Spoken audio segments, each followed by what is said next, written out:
할렐루야. 우리 할렐루야 찬양대의 찬양과 신뢰악단의 연주 하나님께서 기쁘게 받으시고 영광 받으신 줄로 믿습니다.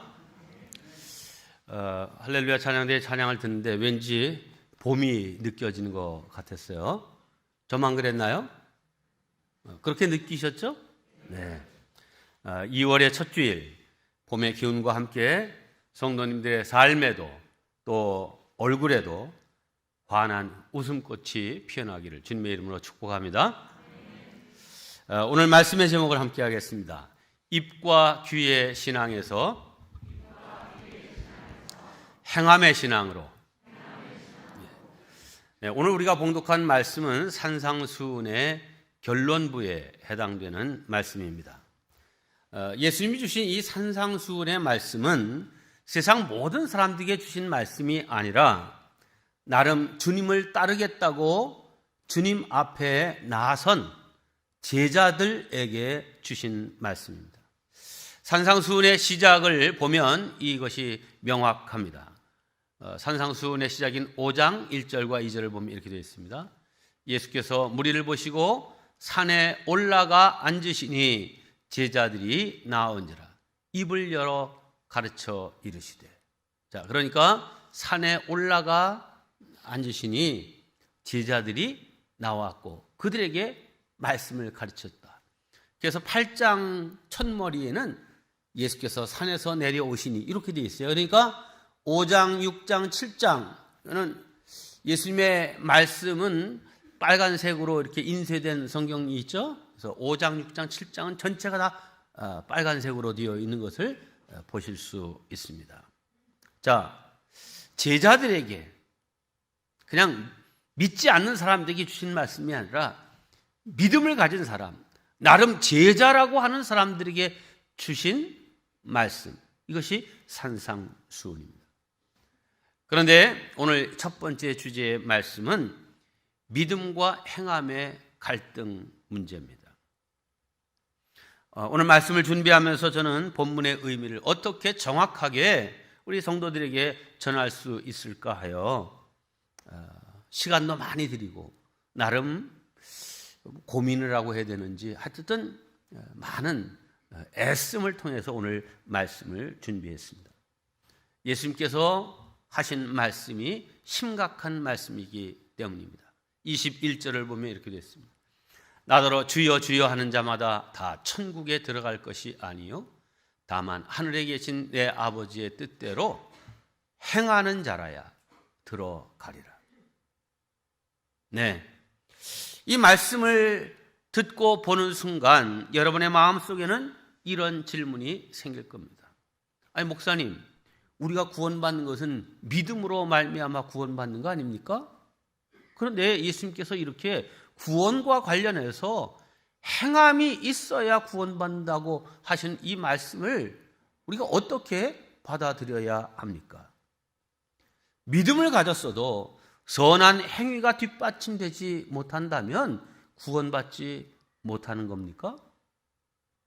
네. 믿음을 가졌어도 선한 행위가 따르지 아니하면 구원받지 못하는 겁니까? 라고 하는 이 질문은 아마 목사가 가장 많이 반복해서 받게 되는 질문 중에 하나이고 또 저 역시 이 질문을 여러 번 받았고 또 거기에 대해서 답변도 했지만 아마 앞으로도 여전히 이 질문을 계속 받을 것이고 또 계속 답해야 될 질문이라 생각합니다. 자, 그러면 왜 이 문제는 늘 알 듯 모를 듯 알쏭달쏭한 말씀일까요? 그것은 아마도 설명하는 저나 듣는 성도들이나 그때마다 이해가 새로워질 만큼 이 구원의 문제는 깊은 신비를 가지고 있는데 우리의 이해와 폭은 그만큼 충분치 못하기 때문입니다. 그러나 우리가 믿는 교리와 신조에 따라서 분명히 답을 말씀드립니다. 우리는 100% 행함이 아닌 믿음으로 말미암아 구원을 받습니다. 대표적인 성경 구절인 에베소서는 이렇게 말씀하고 있습니다. 너희는 그 은혜에 의하여 믿음으로 말미암아 구원을 받았으니 이것은 너희에게서 난 것이 아니요 하나님의 선물이라. 행위에서 난 것이 아니니 이는 누구든지 자랑하지 못하게 함이라. 자, 너무 명백하게 구원은 은혜로 말미암은 것이지 행위로 말미암은 것이 아니다 말씀하고 있습니다. 이 말씀뿐만 아니라 사도 바울은 로마서와 갈라디아서를 통해서 거듭 믿음으로 인한 구원, 즉 이신칭의에 관한 말씀을 우리에게 주고 있습니다. 이것은 초대교부 어거스틴으로부터 시작해서 중세 종교개혁자인 마틴 루터를 통해 오늘 개신교의 핵심적인 교리로 선포되고 있습니다. 그러나 우리가 분명히 이 시간을 통하여 알아야 할 것은 바울과 어거스틴 그리고 종교개혁을 일으킨 루터도 선한 행위를 구원의 조건으로 이야기하는 율법주의를 배격하는 것이지 선한 행위의 중요성도 거부하는 것이 아니라는 말씀입니다. 즉 어거스틴이나 루터나 혹은 바울 율법 무용론을 주장하는 것이 아닙니다. 선한 행위는 은혜를 입은 자들에게 당연하고도 자연스럽게 그 삶의 열매로 열려야 할 일입니다. 오늘 본문 바로 앞에서도 예수님은 이렇게 말씀하셨습니다. 이것도 산상수훈의 말씀 중에 하나죠. 그들의 열매로 그들을 알지니. 자, 그들이 누굽니까? 지금 예수 믿는 사람들을 두고 하는 말씀이에요, 지금. 그러니까 곧 예수 믿는다고 하는 사람들, 구원받았다고 하는 사람들의 그 삶의 열매로 그가 어떤 존재인지를 알 수 있는데, 가시나무에서 포도를 또는 엉겅퀴에서 무화과를 따겠느냐? 이와 같이 좋은 나무마다 구원받은 하나님의 백성들마다 아름다운 열매를 맺고 못된 나무, 무늬만 그리스도인, 스스로 예수 믿는다고 하지만 그 속에 예수의 생명은 없는 그 사람은 나쁜 열매를 맺나니 좋은 나무가 나쁜 열매를 맺을 수 없고 못된 나무가 아름다운 열매를 맺을 수 없느니라. 아름다운 열매 맺지 아니하는 나무마다 찍혀 불에 던져지느니라. 무늬만 그리스도인들 심판받겠다. 이러므로 그들의 열매로 그들을 알리라. 그 삶에 맺혀진 열매로 그가 어떤 존재인지를 알게 될 것이다 하는 것입니다. 자, 예수님이 하신 말씀은 이 믿음은 나무이고 행위는 그 열매라는 것입니다. 즉 믿음은 그 열매, 행함을 통하여 그 진리를 알 수 있다는 것입니다. 그렇기에 삶의 열매, 즉 겉으로 드러나는 행위를 보면 그가 구원받은 하나님의 사람인지 아닌지가 밝히 드러난다는 것입니다. 뿐만 아니라 예수님은 산상수훈의 첫머리에서 이렇게 분명히 말씀하셨습니다. 내가 율법이나 선지자를 폐하러 온 줄로 생각하지 말라. 폐하러 온 것이 아니요 완전하게 하려 함이라. 심지어 은혜로 말미암는 구원을 강조한 사도 바울도 이렇게 말했습니다. 그런즉 우리가 믿음으로 말미암아 율법을 파기하느냐? 믿음 가졌으면 율법은 필요 없는 거냐? 그럴 수 없느니라. 도리어 율법을 굳게 세우느니라. 사랑은, 여기 사랑은 그냥 따끈따끈한 그런 감정의 사랑이 아니라 삶의 실천적인 사랑. 사랑은 이웃에게 악을 행하지 아니하나니 그러므로 사랑은 율법의 완성이니라. 그렇습니다. 우리는 100% 은혜로 믿음으로 구원받습니다. 그러나 그 믿음이 진짜인가 아닌가는 그가 행하는 것을 보면 금방 알 수 있습니다. 즉 행함은 신앙의 정체성과 진위 여부를 판별하는 시금석인 것입니다. 우리가 하나님의 은혜로 구원받았다면 그의 자녀다운 삶으로 성화되어야 하고 그리스도의 온전함에 나아가는 이런 숙제를 다 안고 있는 것입니다. 한 초등학생이 집으로 돌아와서 엄마한테 이렇게 말합니다. 엄마, 오늘 내가 하지도 않은 일로 인해서 선생님께 혼나고 벌을 받았어. 뭐야? 그런 경우가 어디 있어? 내일 학교에 가서 선생님하고 좀 얘기 좀 해봐야 되겠다. 그런데 너 뭘 안 했는데 그랬어? 숙제. 성도 여러분, 기가 막히지 않습니까? 학생이 되었으면 당연히 해야 할 숙제가 있고 그것을 해야 실력 향상과 또 성숙이 있는 것과 마찬가지로 구원받은 우리 그리스도인들에게도 해야 할 숙제가 있습니다. 숙제를 안 하고도 실력이 향상되지 향상할 수 없는 것처럼 우리의 영성이 또 그리스도를 닮아가는 그런 삶에 우리의 행함이 뒷받침되지 않고는 그 믿음이 자랄 수도 온전해질 수도 없는 것입니다. 야고보 사도는 이렇게 말했습니다. 이와 같이 행함이 없는 믿음은 그 자체가 죽은 것이라. 내가 보거니와 믿음이 그의 행함과 함께 일하고 행함으로 믿음이 온전하게 되었느니라. 즉 믿음은 행함으로 드러나고 행함으로 이어져야 생명이 있고 온전케 된다는 말씀입니다. 자, 그러니까 믿음과 행함은 동전의 양면과 같고 나무와 그 열매처럼 자연스럽게 연결되어 있는 것입니다. 구원받았다고 하면서 옛사람이 전혀 변화되지 않고 그대로라면 그 구원받았다는 것을 무엇으로 입증할 수 있겠습니까?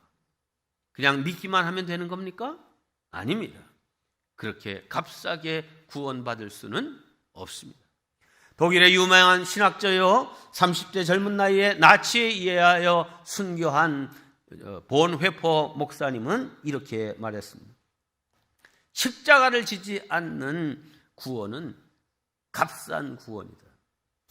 즉 우리가 구원받은 하나님의 자녀라면 자연스럽게 십자가를 지는 신앙인이 되어야 한다는 것입니다. 희생과 헌신, 남을 위한 수고로움을 기꺼이 감내하는 사람이 되어야 그가 받은 구원이 정말 값진 구원이 된다는 사실입니다.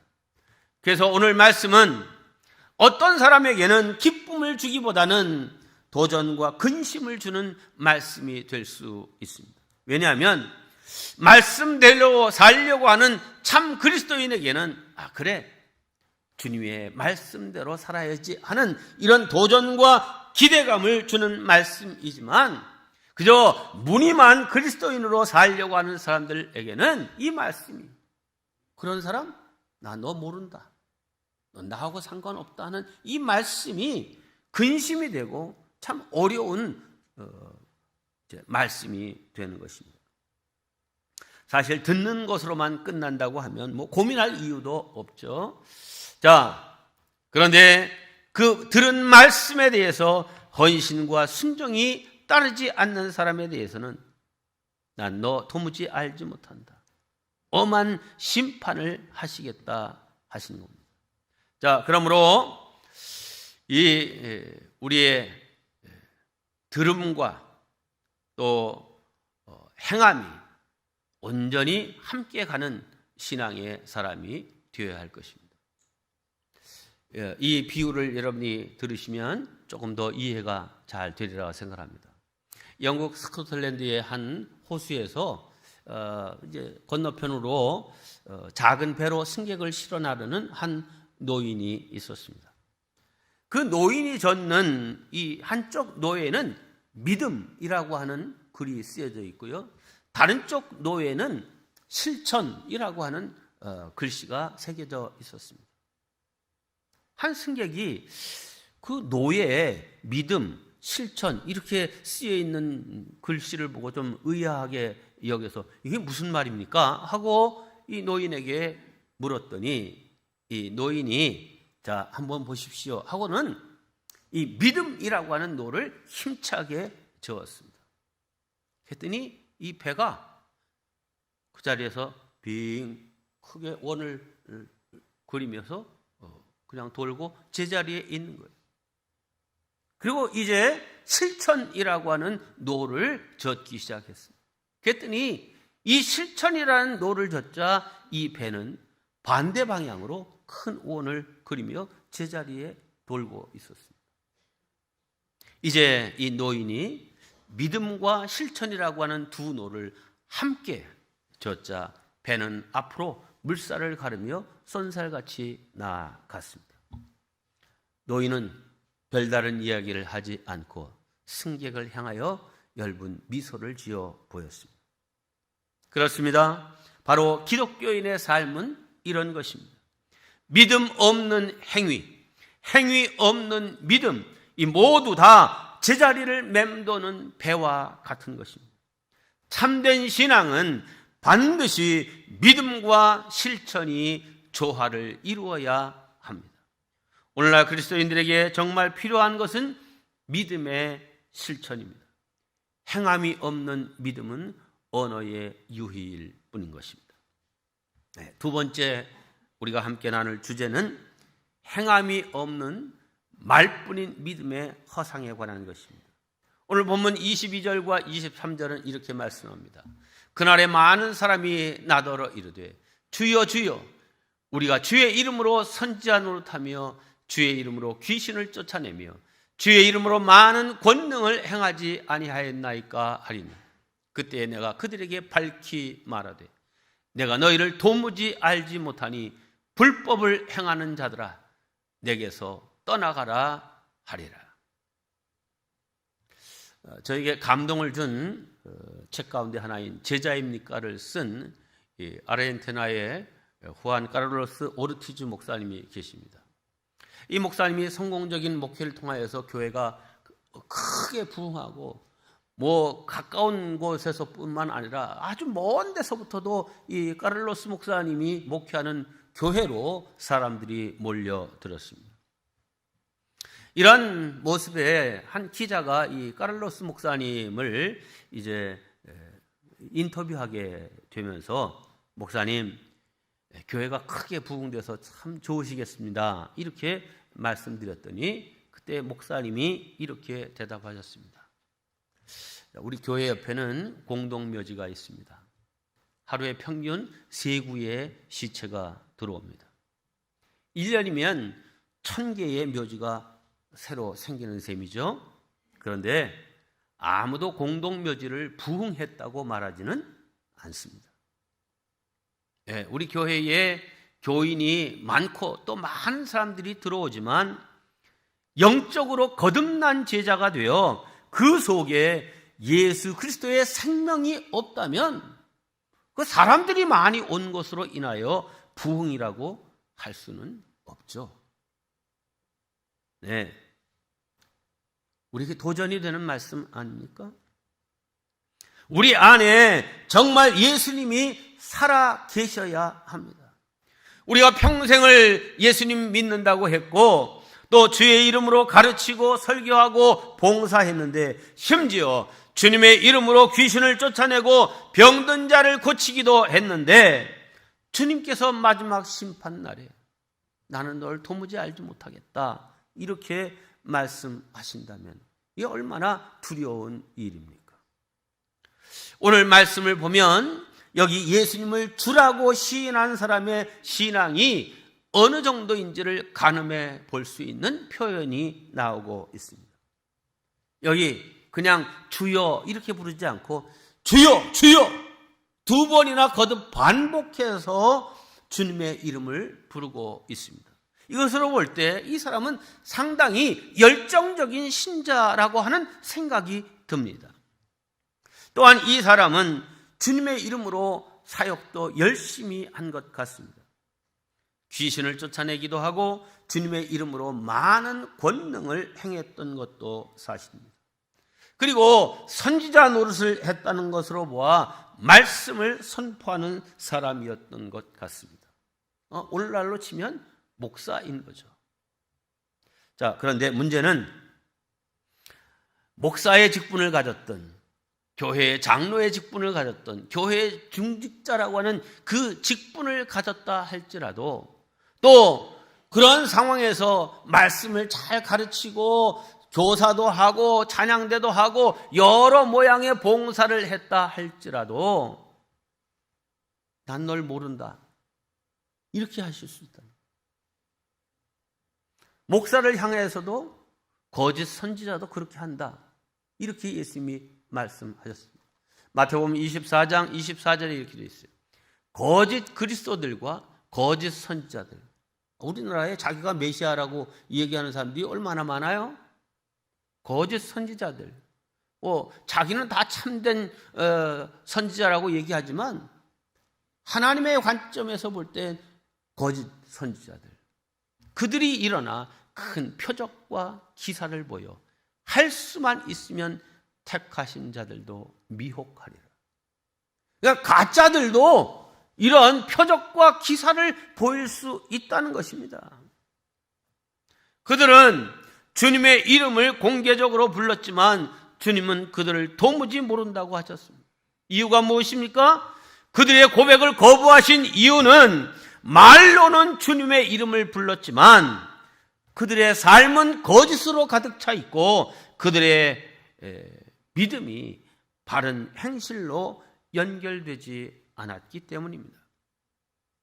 예수님의 이름을 이용만 했을 뿐이지 주님의 말씀을 따라 살고 순종하지 않았기 때문입니다. 그러므로 설령 그들이 주님의 이름으로 귀신을 쫓아내고 병자를 고치는 권능을 행했더라도 그것은 정작 주님과는 아무 상관없는 일이었다는 것입니다.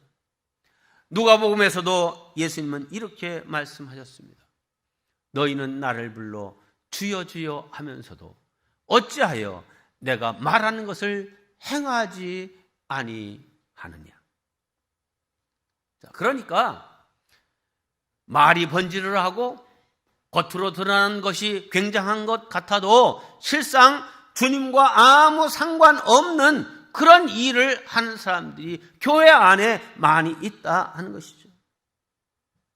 입술로는 주님의 이름을 불렀지만 진정한 신앙 고백으로 그렇게 하지는 않았다는 것입니다. 그래서 사도 바울은 이렇게 경고하고 있습니다. 주의 이름을 부르는 자마다 불의에서 떠날지어다. 주의 이름을 불러? 그러면 그 이름을 부르기 전에 먼저 너의 불법과 잘못된 행실로부터 먼저 떠나야 그 주님의 이름을 부르는 것이 합당하다 하는 것입니다. 이제 마지막 세 번째 주제는 참된 믿음은 말씀을 들은 대로 행하는 것입니다. 함께 합니다. 참된 믿음은 말씀을 들은 대로 행하는 것이다. 네, 앞서 살펴본 대로 오늘 말씀의 전반부에서는 말하는 것과 행동하는 것, 이 후반부에서는 듣는 것과 행하는 것을 비교해서 말씀하고 있습니다. 24절과 26절 말씀입니다. 그러므로 누구든지 나의 이 말을 듣고 행하는 자는 그 집을 반석 위에 지은 지혜로운 사람 같다. 반면에 나의 이 말을 듣고 행치 아니하는 자는 그 집을 모래 위에 지은 어리석은 사람이다. 네, 예수님은 이것을 통하여 말씀을 듣고 행하는 것의 중요성을 강조하셨습니다. 구원받은 사람의 삶에는 반드시 행함의 열매가 있어야 한다는 것입니다. 반석 위에 지은 집이나 모래 위에 지은 집이나 평상시에는 그 차이가 잘 드러나지 않습니다. 우리가 여기 모래 위에 지은 집 하니까 그냥 무슨 저기 해변 백사장에 지은 집으로 생각하시면은 그건 조금 우리의 문화적인 오해입니다. 여기 모래 위에 지은 집이라는 것은 이스라엘로 보면 와디 위에 지은 집입니다. 이 와디라고 하는 것은 이제 우기에만 잠깐 물이 흘러가는 그런 시냇물이 형성되는 그런 곳이에요. 그런데 얘는 이제 이 물이 흘러가는 그 중심부 옆으로 이렇게 모래들이 좀 이렇게 쌓이게 되죠. 자, 요런 데다가 집을 지은 사람입니다. 자, 그런데 이런 데는 상대적으로 이렇게 집을 짓는데 반석 위에 짓는 수고로움보다 훨씬 쉽게 집을 지을 수 있습니다. 문제는 그렇게 설렁설렁 집을 지어도 얼마든지 사람의 눈을 속일 수 있고 또 사람들도 자기 눈으로 보면서도 그게 무슨 차이가 있는지를 잘 구별하지 못합니다. 언제 드러나냐? 비가 내리고 창수가 나고 바람이 불면 그 집이, 그 기초가 제대로 되어 있는 집인지 아닌지가 드러나는 것입니다. 요즘 이 시대에도 겉으로 보면 멀쩡한 아파트인데 살다 보니까 부실 공사로 인해서 막 그냥 천장에서 물이 쏟아진다, 곰팡이가 생긴다, 한다, 이런 이야기 우리 수시로 뉴스에서 접하게 되죠. 네. 그냥 도배 싹 잘해놓고 칠 잘해놓고 했을 때는 모르는데 여름이 지나가면서 혹은 겨울이 지나가면서 비가 내리고 창수가 나고 바람 부는 이런 고난의 때가 지나가면서 그 진가가 드러나게 된다는 것입니다. 메시지 성경에서는 이 본문을 이렇게 번역했습니다. 너희가 내 말을 성경 공부 때만 사용하고 삶으로 실천하지 않으면 너희는 모래사장에 집을 지은 미련한 목수와 같다.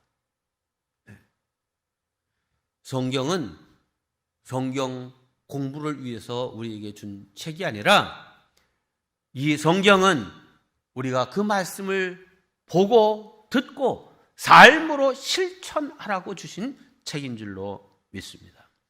성도 여러분, 분명히 우리가 알아야 될 것은 우리가 말씀을 들은 대로 어떻게 살았는지를 심판할 때가 반드시 온다는 사실입니다. 지금은 비가 오고 창수가 내리고 바람 부는 때가 아닙니다. 그냥 평탄한 시대입니다. 그러니까 그냥 이렇게 믿어도 된다. 이만큼 살아도 괜찮다. 이렇게 생각할 수 있습니다. 그러나 우리 인생 전체를 뒤흔드는 하나님의 심판의 때가 반드시 올 것입니다. 그 말씀을 듣고 그대로 행했는지 아니면 듣기만 했지 그렇게 살지는 않았는지를 판가름할 날입니다. 성도 여러분, 진정한 의미에서 우리 믿는 성도들에게 가장 축복된 날은 언제입니까? 그것은 바로 하나님의 심판대 앞에 서는 날일 것입니다. 자, 그날 하나님의 말씀대로 실천하며 살아가는 사람들에게는 그날이 바로 구원의 날이요, 참된 보상의 날이요, 결산의 날이 될 것이기 때문입니다. 오늘 우리가 교동문으로 시편 126편을 읽었는데 거기에 이렇게 말씀되어 있죠. 눈물을 흘리며 씨를 뿌리는 자 기쁨으로 거두리로다. 씨 뿌리는데 왜 눈물을 흘려요? 이거 맞는 말이에요, 이게? 씨 뿌리러 나가는 사람이 왜 눈물을 흘려요? 자, 이것이 주는 말은 뭡니까? 곡식을 추수하는 그날을 바라보면서 오늘의 삶이 힘들고 어렵고 또 그 일을 감내하기가 참 괴롭고 힘든 그런 일에서 정말 신앙생활 바르게 하는 것이 눈물 나는 일인.